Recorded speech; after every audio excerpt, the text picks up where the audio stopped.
ঠেঙা সমষ্টিত আজি কাছুমাৰা মহাচৰা খোলাবান্ধা আলুপতি বাগমাৰা বাটনাপতি আমি প্ৰত্যেকটো নিৰ্বাচনী কেন্দ্ৰত গৈ আমি উপস্থিত হৈছোঁ আৰু ৰাইজৰ যিটো স্বতঃস্ফূৰ্ত সঁহাৰি ৰাইজৰ যিটো মনৰ ভাৱ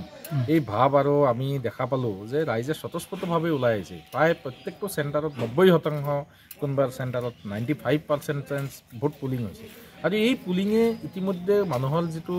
মনৰ ভাৱ মনৰ যিটো কথা এই কথাত ইতিমধ্যে গম পোৱা গৈছে যে আজমল ডাঙৰীয়া বিদায় নিশ্চিত আৰু এক বিভাজনকামী শক্তি অসমৰ পৰা বিদায় নিশ্চিত হৈ গ'ল আৰু যি এক ঐতিহাসিক নিৰ্বাচন বুলি আমি কৈছিলোঁ সেই ঐতিহাসিক নিৰ্বাচনত অসমৰ ৰাইজ আৰু ধুবুৰীৰ ৰাইজে বিশেষকৈ ধুবুৰী লোকসভাবাসী আমি ৰাইজে ইতিমধ্যে প্ৰমাণ কৰিছোঁ আৰু আজমল ডাঙৰীয়া ইতিমধ্যে পৰাজয় বৰণ কৰাটো নিশ্চিত হৈ গৈছে কিয়নো ৰাইজে যেনেধৰণে ভোট প্ৰদান কৰিছে আৰু আমাৰ প্ৰাৰ্থীজনক আমি প্ৰথমৰ পৰাই কৈ আহিছিলোঁ যে এইবাৰৰ নিৰ্বাচন কোনো ধৰণৰ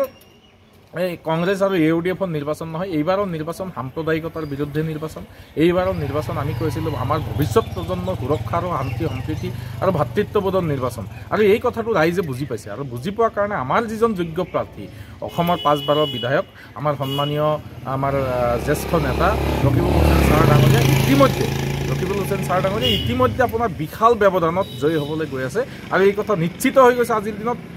আপোনালোকে 4 তাৰিখে ফলাফল আৰু বাকচ খুলিলে গম পাব কিমান ভোট পাইছে ঠেঙা সমষ্টিত আজি কাছুমাৰা মহাচৰা খোলাবান্ধা আলুপতি বাগমাৰা বাটনাপতি আমি প্ৰত্যেকটো নিৰ্বাচনী কেন্দ্ৰত গৈ আমি উপস্থিত হৈছোঁ আৰু ৰাইজৰ যিটো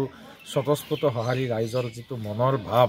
এই ভাৱ আৰু আমি দেখা পালোঁ যে ৰাইজে স্বতঃস্ফূৰ্তভাৱে ওলাই আহিছে প্ৰায় প্ৰত্যেকটো চেণ্টাৰত 90% কোনোবা চেণ্টাৰত 95% ভোট পুলিং হৈছে আৰু এই পুলিঙে ইতিমধ্যে মানুহৰ যিটো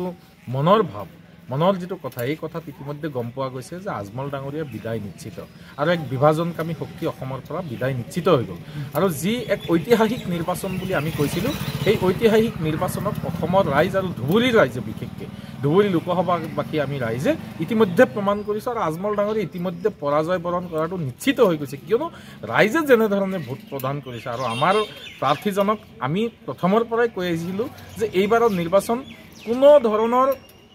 এই কংগ্ৰেছ আৰু ইউডিএফৰ নিৰ্বাচন নহয় এইবাৰৰ নিৰ্বাচন সাম্প্ৰদায়িকতাৰ বিৰুদ্ধে নিৰ্বাচন এইবাৰৰ নিৰ্বাচন আমি কৈছিলোঁ আমাৰ ভৱিষ্যত প্ৰজন্মৰ সুৰক্ষা আৰু শান্তি সম্প্ৰীতি আৰু ভাতৃত্ববোধৰ নিৰ্বাচন আৰু এই কথাটো ৰাইজে বুজি পাইছে আৰু বুজি পোৱাৰ কাৰণে আমাৰ যিজন যোগ্য প্ৰাৰ্থী অসমৰ 5বাৰৰ বিধায়ক আমাৰ সন্মানীয় আমাৰ জ্যেষ্ঠ নেতা ৰকিবুল হুছেইন ছাৰ ডাঙৰীয়া ইতিমধ্যে আপোনাৰ বিশাল ব্যৱধানত জয়ী হ'বলৈ গৈ আছে আৰু এই কথা নিশ্চিত হৈ গৈছে আজিৰ দিনত আপোনালোকে 4 তাৰিখে ফলাফল আৰু বাকচ খুলিলে গম পাব কিমান ভোট পাইছে